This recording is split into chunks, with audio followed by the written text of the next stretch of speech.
पैसा, इस एक शब्द को सुनते ही कुछ लोगों के चेहरे पर चमक आ जाती है, कुछ के माथे पर बल पड़ जाते हैं और कुछ लोग चुप हो जाते हैं। एक ऐसी चुप्पी जिसमें सालों का दर्द, थकान और एक अजीब सी शर्म छुपी होती है। आपने कभी सोचा है पैसा आता है, पैसा जाता है, लेकिन जाते वक्त वो सिर्फ अकाउंट से नहीं जाता, वो कुछ और भी ले जाता है। आपका सुकून, आपकी नींद, आपके रिश्ते और कभी-कभी तो आपकी खुद की पहचान भी। आज हम बात करेंगे एक ऐसी किताब की जो इकोनॉमिक्स की नहीं है, इन्वेस्टमेंट टिप्स की नहीं है और 10 स्टेप्स टू बिकम रिच जैसी कोई गिनती भी नहीं है। ये किताब है happy money, the Japanese art of making peace with your money, लिखी है केन होंडा ने। जापान के सबसे ज्यादा पढ़े जाने वाले पर्सनल फाइनेंस ऑथर्स में से एक। लेकिन असली बात यह है, केन होंडा फाइनेंशियल एडवाइजर नहीं है। वो एक ऐसे इंसान हैं जिन्होंने पैसे को उस नज़र से देखा है जिस नज़र से हम शायद कभी देख ही नहीं पाते। प्यार की नज़र से, शुक्रगुजारी की नज़र से और सबसे ज़रूरी शांति की नज़र से। तो आज की यह यात्रा सिर्फ पैसे की नहीं है। यह यात्रा है आपके और पैसे के उस रिश्ते की जो शायद टूटा हुआ है या शायद कभी बना ही नहीं। राहुल एक मिडिल क्लास फैमिली से था। घर में पैसे की बात होती थी तो माँ बाप की आवाजें बदल जाती थीं। तनाव हवा में घुल जाता था। बचपन से उसने एक बात सीखी, पैसा टेंशन का दूसरा नाम है। पढ़ा हुआ, जॉब मिली, सैलरी आई, लेकिन वही टेंशन, वो तो साथ ही रही। पैसे आते थे डर के साथ कि कहीं खर्च ना हो जाए। पैसे जाते थे गिल्ट के साथ कि क्यों खर्च कर दिए। केन होंडा कहते हैं, राहुल अकेला नहीं है। दुनिया के ज्यादातर लोग पैसे के साथ इसी अनहेल्दी रिलेशनशिप में जी रहे हैं और इस रिलेशनशिप को ठीक करने का पहला कदम है यह समझना कि पैसा असल में है क्या। होंडा जापानी फिलोसॉफी से एक बात उठाते हैं, पैसा एक एनर्जी है। जैसे पानी बहता है, हवा चलती है, वैसे ही पैसा भी एक फ्लो है। ये आता है, ये जाता है, और जब यह जाता है किसी के लिए, किसी की सर्विस के लिए, किसी की मेहनत के बदले में, किसी के प्यार के एक्सप्रेशन में, तो ये एक ऊर्जा है जो एक इंसान से दूसरे इंसान तक ट्रांसफर हो रही है। लेकिन हम इस ऊर्जा को रोक लेते हैं डर से। इसलिए नहीं कि हम बुरे हैं, बल्कि इसलिए कि हमें कभी किसी ने बताया ही नहीं कि पैसे के साथ किस तरह का रिश्ता रखना चाहिए। केन होंडा एक बेहद सिंपल लेकिन गहरी बात कहते हैं, दुनिया में दो तरह का पैसा होता है। हैप्पी मनी, वो पैसा जो खुशी के साथ दिया जाता है और खुशी के साथ रिसीव किया जाता है। अनहैप्पी मनी, वो पैसा जो रिजेंटमेंट, फियर, गिल्ट या ऑब्लिगेशन के साथ आता जाता है।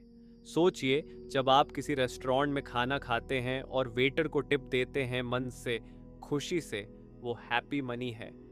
लेकिन जब आप किसी को पैसे देते हैं और मन में होता है, अरे यार फिर मांगने आ गया, वो अनहैप्पी मनी है। और होंडा कहते हैं, ये सिर्फ इमोशनल बात नहीं है, ये प्रैक्टिकली आपकी लाइफ को अफेक्ट करता है। जब आप हैप्पी मनी के साथ काम करते हैं, जब आपकी जॉब में आप जेन्युइनली कंट्रीब्यूट करते हैं, जब आप किसी की मदद करते हैं और पैसे को उस मदद की एनर्जी के रूप में देखते हैं, तो आपका पूरा एक्सपीरियंस बदल जाता है। प्रिया एक टीचर थी। उसे अपनी सैलरी से कभी सेटिस्फैक्शन नहीं मिलती थी। वो हमेशा फील करती थी, इतनी मेहनत और इतने कम पैसे। ये रिजेंटमेंट था, ये अनहैप्पी मनी की एनर्जी थी। एक दिन उसने एक स्टूडेंट के पेरेंट्स से सुना, आपने मेरे बच्चे की जिंदगी बदल दी। उस दिन प्रिया ने पैसे को अलग तरह से देखा। वो सैलरी उसी काम की थी जिसने एक बच्चे की जिंदगी बदली थी। वो हैप्पी मनी था, पैसा वही था, अमाउंट वही था, लेकिन उसके साथ जुड़ा हुआ फीलिंग बदल गई और उसके साथ प्रिया की पूरी रियलिटी बदल गई। केन होंडा एक टर्म इंट्रोड्यूस करते हैं जो शायद आपने पहले कभी नहीं सुनी, मनी EQ। हम सब जानते हैं IQ क्या होता है। कुछ लोग EQ की बात भी करते हैं, इमोशनल इंटेलिजेंस। लेकिन होंडा कहते हैं, हर इंसान का एक मनी EQ भी होता है, यानी पैसे के साथ उसका इमोशनल रिलेशनशिप। और यह मनी EQ कहाँ से आता है? बचपन से। होंडा कहते हैं, जो बातें आपने बचपन में पैसे के बारे में सुनी, जो आपने देखा, जो आपने फील किया, वो सब मिलकर आपका मनी ब्लूप्रिंट बनाते हैं। एक इनविजिबल स्क्रिप्ट जो आपके अनकॉन्शियस माइंड में लिखी है और जो आपके हर फाइनेंशियल डिसीजन को कंट्रोल करती है बिना आपको पता चले। मान लीजिए आपके घर में बचपन से यह बात कही जाती थी, पैसा बड़े लोगों के लिए होता है, हम गरीब हैं। तो ये एक बिलीफ बन गई और अब जब भी आप ज़्यादा पैसे कमाते हैं कुछ ना कुछ ऐसा होता है कि वो चला जाता है।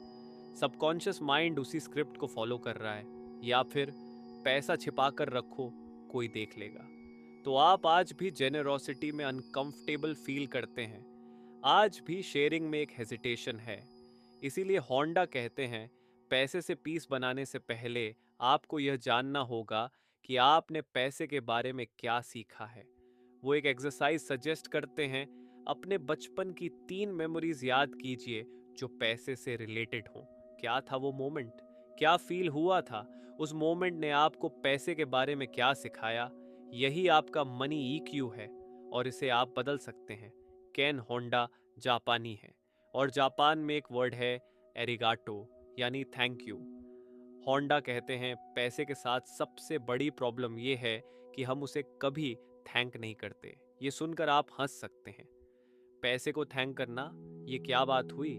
लेकिन ज़रा सोचिए, जब सैलरी आती है क्या आप जेन्युइनली ग्रेटफुल फील करते हैं, या सीधे कैलकुलेट करने लगते हैं कि ये तो कम है और कितना जाएगा ईएमआई में और कितना टैक्स। होंडा एक स्टोरी शेयर करते हैं अपने मेंटर वाहेई ताकेदा की, जो जापान के वॉरेन बफेट कहे जाते थे। ताकेदा बिलियनियर थे, लेकिन उनकी एक हैबिट थी जो सबको हैरान करती थी। जब भी उन्हें पैसे मिलते या जाते, वो मेंटली कहते अरिगातो। उनका मानना था, जो एनर्जी आप पैसे को देते हैं वही एनर्जी वापस आती है। अगर आप पैसे को फियर और एंजाइटी के साथ होल्ड करते हैं तो पैसा भी उसी फ्रीक्वेंसी पर बिहेव करता है। लेकिन अगर आप ग्रेटिट्यूड के साथ उसे रिसीव और रिलीज करते हैं तो फ्लो नेचुरली होता है। ये मिस्टिकल नहीं है, ये साइकोलॉजिकल है। जब आप ग्रेटफुल होते हैं तो आप अबंडेंस की माइंडसेट में होते हैं, स्कैरसिटी की नहीं। और ये माइंडसेट आपके डिसीजंस को बेटर बनाती है, आपके रिलेशनशिप्स को बेटर बनाती है और अल्टीमेटली आपकी लाइफ को बेटर बनाती है।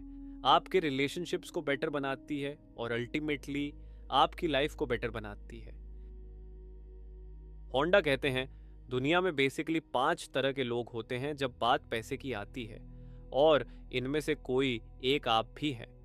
पहला, द कंपल्सिव सेवर। ये वो इंसान है जो पैसा सेव करता है लेकिन डर से, कल क्या होगा कि एंजाइटी में। इनके पास पैसा होता है लेकिन जॉय नहीं होती।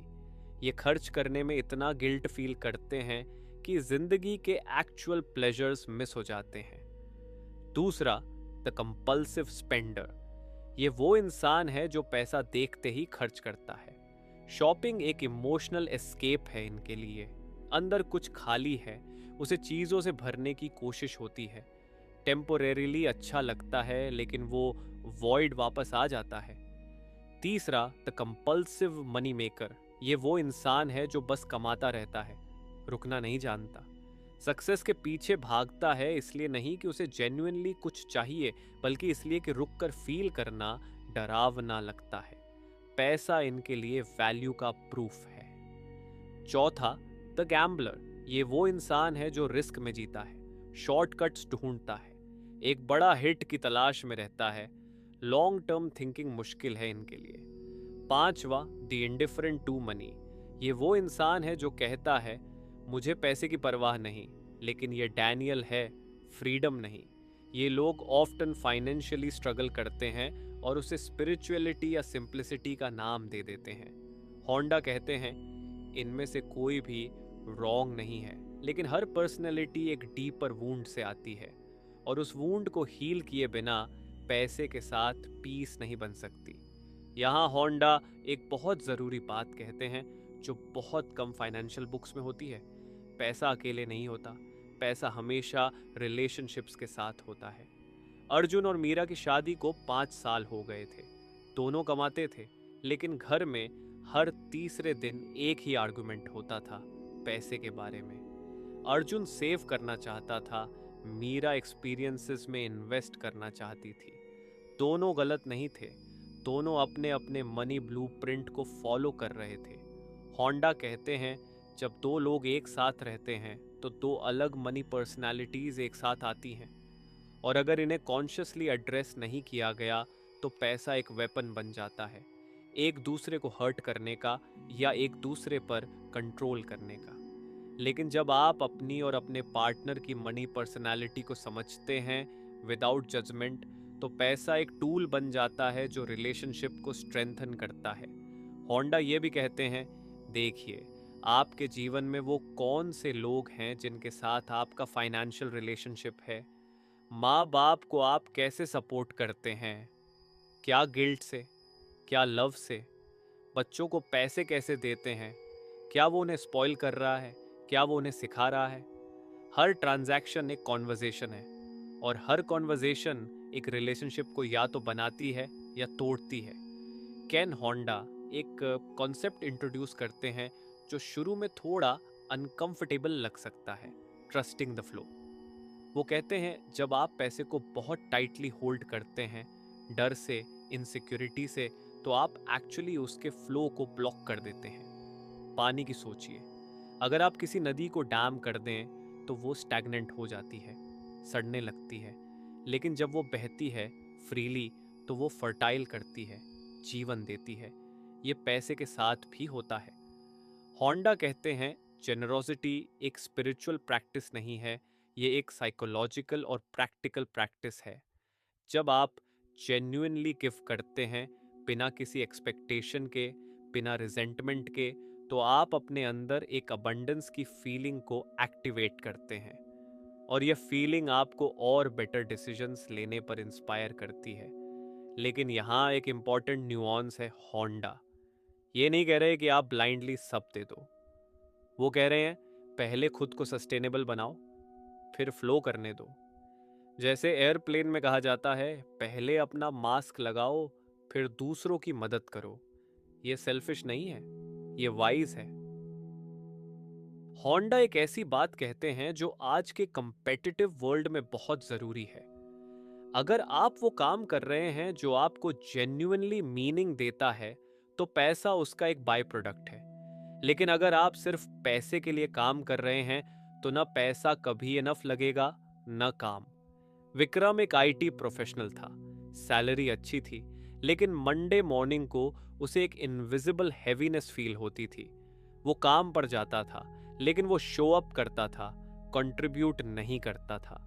होंडा के शब्दों में विक्रम का काम और उसकी लाइफ का पर्पस अलाइंड नहीं थे, और जब ये अलाइनमेंट नहीं होती तो पैसा आता है लेकिन वो खुशी नहीं लाता। लेकिन होंडा ये भी कहते हैं, ये ज़रूरी नहीं कि आप तुरंत जॉब छोड़ दें। पहले ये खोजो इस काम में वो कौन सा हिस्सा है जो जेन्युइनली आपको कुछ फील कराता है। वो क्या है जो आप करते हैं और किसी के लिए एक्चुअली वैल्यू क्रिएट होती है। उस स्मॉल मोमेंट को आइडेंटिफाई करो, उसे एक्सपैंड करो धीरे धीरे, क्योंकि पर्पस को पैसे से नहीं खरीदा जा सकता। लेकिन पर्पस के साथ काम करने पर पैसा अपने आप मीनिंगफुल हो जाता है।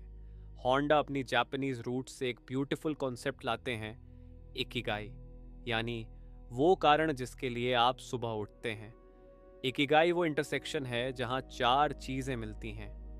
वो जो आप लव करते हो, वो जो आप अच्छे से कर सकते हो, वो जिसकी दुनिया को ज़रूरत है, वो जिसके लिए दुनिया आपको पे कर सके। जब ये चारों मिलते हैं तो पैसा ऑटोमेटिकली आता है, और इस तरह आता है जो आपको डिप्लीट नहीं करता बल्कि फुलफिल करता है। होंडा कहते हैं ज़्यादातर लोग इनमें से एक या दो को ही चेस करते हैं। या तो वो लव करते हैं लेकिन पैसा नहीं है, या पैसा है लेकिन लव नहीं है, और यही इम्बैलेंस फाइनेंशियल एंग्जाइटी की जड़ है। इकिगाई खोजना एक ओवरनाइट प्रोसेस नहीं है, ये एक जर्नी है। लेकिन ये जर्नी शुरू करने के लिए आपको बस एक क्वेश्चन पूछना है, अगर पैसे की कोई टेंशन नहीं होती तो मैं अपना वक्त कैसे बिताता। उस आंसर में आपका इकिगाई छुपा है। केन होंडा के सारे फिलॉसफी को समेटते हुए वो एसेंशियली 4 स्टेप्स की बात करते हैं। पहला, अवेयरनेस। अपने मनी बिलीफ्स को आइडेंटिफाई करो, वो इनविजिबल स्क्रिप्ट जो आपके हेड में चल रही है उसे कॉन्शियस करो, लिखो, सोचो, जज मत करो। दूसरा, एक्सेप्टेंस। जो भी है, जहां भी हो फाइनेंशियली, उसे एक्सेप्ट करो। ये रेजिग्नेशन नहीं है, ये स्टार्टिंग पॉइंट है। जब तक आप रियलिटी से फाइट करते रहोगे, आप उसे चेंज नहीं कर सकते। तीसरा, एप्रिशिएशन, ग्रेटिट्यूड। हर दिन जो है उसके लिए, जो आया उसके लिए, जो गया उसके लिए। ये प्रैक्टिस आपकी एनर्जी को स्कैर्सिटी से अबंडेंस की तरफ शिफ्ट करती है। चौथा, एक्शन। सही एक्शन, सही माइंडसेट से। इन्वेस्टमेंट करो, सेव करो, गिव करो, लेकिन फियर से नहीं, क्लैरिटी से। ये 4 स्टेप्स सिंपल लगते हैं, लेकिन ये प्रोफाउंड है, और इन्हें एक्चुअली करना कंसिस्टेंटली, यही इस किताब की असली टीचिंग है। केन होंडा की सबसे पावरफुल इंसाइट ये है, पैसा एक मिरर है। वो आपको वो दिखाता है जो आप एक्चुअली बिलीव करते हैं अपने बारे में। अगर आप बिलीव करते हैं कि आप इनफ नहीं हैं, तो पैसा भी इनफ नहीं होगा। अगर आप बिलीव करते हैं कि आप डिजर्व नहीं करते, तो पैसा आएगा और चला जाएगा। अगर आप बिलीव करते हैं कि पैसा डेंजरस है, तो आप सबकॉन्शियसली उसे अपने से दूर रखोगे। लेकिन जब आप खुद से पीस बनाते हैं, जब आप खुद को वर्थ देते हैं, जब आप जेन्युइनली बिलीव करते हैं कि आप वैल्यू क्रिएट कर सकते हैं, तो पैसे के साथ आपका रिश्ता भी हील होने लगता है। ये एक किताब नहीं है जो आपको रिच बनाएगी ओवरनाइट। ये एक किताब है जो आपको ट्रूली वेल्थी बनाएगी। और ट्रूली वेल्थी होने का मतलब है इनफ का फीलिंग। जो है उसमें जॉय, जो नहीं है उसके लिए पीस। ये है हैप्पी मनी का असली संदेश। केन होंडा की इस किताब को पढ़ो। अगर आप फील करते हो कि पैसे के बारे में सोचते ही एंजाइटी आ जाती है, आप पैसा कमाते हो लेकिन कभी इनफ नहीं लगता, आपके रिलेशनशिप्स में पैसा एक प्रॉब्लम बन गया है, आप फाइनेंशियली स्टेबल हो लेकिन खुश नहीं हो, या फिर आप बस ये जानना चाहते हो कि पैसे के साथ एक हेल्थी, जॉयफुल रिश्ता कैसा दिखता है। ये था बुक स्मेल का आज का सफर हैप्पी मनी के साथ। अगर ये समरी आपको कुछ फील कराई, अगर कोई एक बात आपके दिल को छू गई, तो उसे किसी के साथ शेयर करो, क्योंकि जो इंसाइट आपकी जिंदगी बदल सकती है, वो शायद किसी और की भी बदल दे। और याद रखो, पैसे से पीस बनाना एक डेस्टिनेशन नहीं है, ये एक प्रैक्टिस है, रोज की, छोटी छोटी, एक एक अरिगाटो के साथ। जय हो। Book smell. हर किताब एक जिंदगी है।